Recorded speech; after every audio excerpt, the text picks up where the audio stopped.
Hi guys, welcome to my channel. I'm Manny with MKS Wood or MKS Woodworks. Today what we're going to make is this Firefighter Punisher sign, I guess.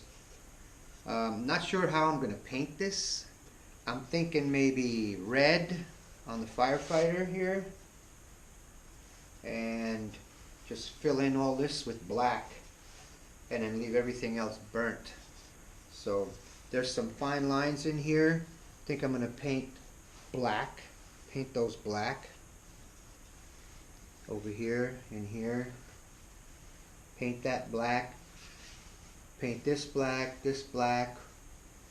you know, and then go ahead and sand it again, and then I'm probably gonna burn it once more. So I don't know if you can see it, the light's kind of behind me.